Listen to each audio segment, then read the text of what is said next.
Since the last RAS mains exam हम सभी एक कंफ्यूजिंग, सरप्राइज्ड और शॉक स्टेट में हैं। Some people are saying RAS mains has become unpredictable. RPSC is following UPSC. Paper कहाँ से आ रहा है? पेपर बहुत वेग था, आउट ऑफ सिलेबस था। All coachings have become irrelevant. अब तो सब स्टैंडर्ड बुक से पढ़ना पड़ेगा। अब तैयारी कैसे करें? लेकिन आज मैं आपको बहुत क्लियरली एक बात समझाना चाहता हूं। आरपीएससी अनप्रेडिक्टेबल नहीं हुआ है। हमारी प्रेपरेशन करने की समझ आउटडेटेड हो गई है। इसको समझने से पहले हमें एक सिंपल फ्रेमवर्क को समझने की जरूरत है, Bloom's taxonomy. Let's be honest, इतने सालों से आरपीएससी बहुत ही कंफर्ट जोन में रही है। कंफर्ट जोन किसका? स्टूडेंट और आरपीएससी दोनों का।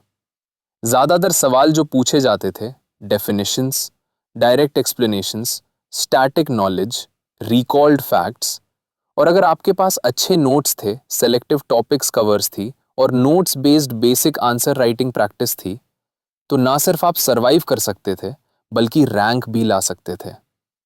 Most questions revolved around define, explain, right a short note, और इसके कारण एक ऐसा माइंडसेट बना, गुड मेमोरी मतलब रट्टाफिकेशन के मार्क्स, अंडरस्टैंडिंग ऑप्शनल, थिंकिंग बिल्कुल भी नेसेसरी नहीं, और जाने अनजाने में हम भी इसी इकोसिस्टम में एडजस्ट हो गए। लेकिन इस सोच को ब्रेक करने के लिए एक बड़ा झटका जरूरी था, और वो झटका आया, पूरा थिंकिंग सिस्टम कोलैप्स हो गया। Then came RAS mains 2023।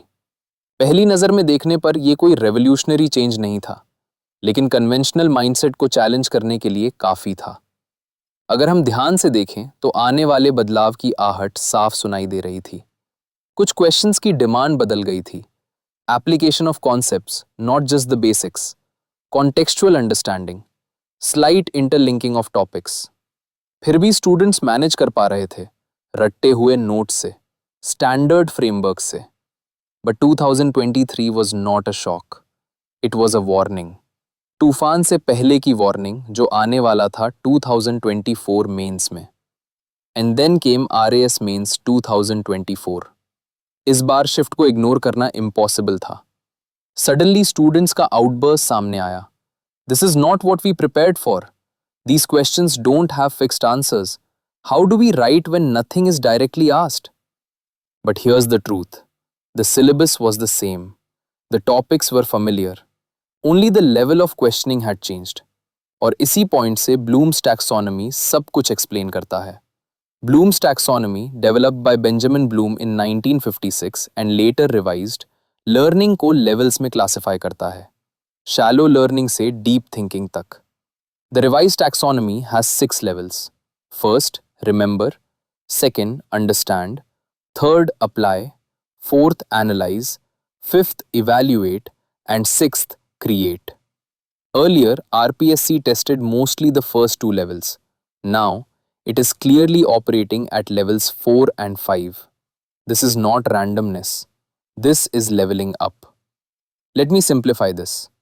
Old RPSC mindset, do you remember this? Can you explain this? New RPSC mindset, do you understand this deeply? Can you analyze it? Can you evaluate it like an administrator? Earlier, facts meant marks. Now, reasoning means marks. Earlier, notes mattered. Now, thinking matters. Students की तैयारी week नहीं है,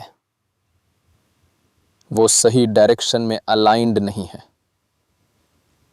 most of us answers prepare करते समय सोचते थे, what should I write? RPSC अब expect करता है, why are you writing this? What is your reasoning? What is your stand? Evaluation के बाद, two students can write different answers.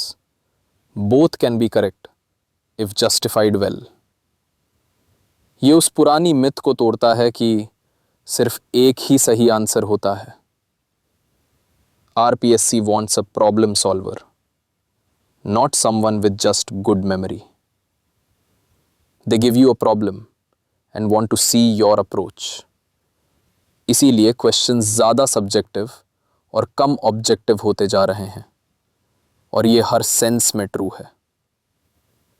What RPSC is actually testing?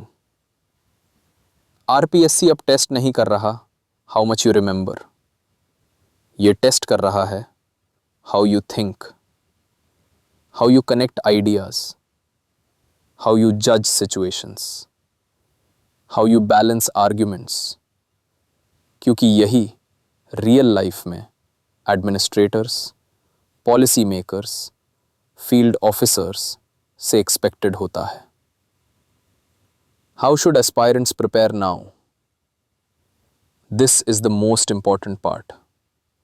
Preparation change नहीं होगी more books जोड़ने से, expected questions के पीछे भागने से, coaching predictions का इंतज़ार करने से। Preparation change होगी खुद से better questions पूछने से। After reading any topic, ask, can I explain this in my own words? Can I apply this to Rajasthan? Can I analyze its impact? Can I evaluate its positives and negatives? अगर answer no है तो आपने वो topic अभी prepare नहीं किया है। The real shift, mindset. ये एग्जाम अब डिमांड करता है conceptual clarity over content overload, depth over coverage, logic over language, thinking over templates. Once you accept this, fear disappear हो जाता है। पेपर अनप्रेडिक्टेबल नहीं लगता, पेपर लॉजिकल लगने लगता है। Let me and with this, syllabus से लेकर बुक्स तक सब सेम है। अलग क्या करना है? टॉपिक पढ़ने का अप्रोच बदलना है। चाहे आप कोचिंग नोट्स से पढ़ रहे हों, क्लासेस अटेंड कर रहे हों या स्टैंडर्ड बुक्स से पढ़ रहे हों, आपको चीज़ों को समझते हुए आगे बढ़ना है। टॉपिक की बार बार रीडिंग करनी है। मल्टीपल रिविजन्स आपको इंटरलिंकेजेस और डेप्थ की बेटर अंडरस्टैंडिंग देंगे। छोटे डिस्कशन ग्रुप्स बनाइए। स्मॉल टॉपिक्स को डीपली डिस्कस कीजिए, ना कि सिर्फ मगिंग कीजिए।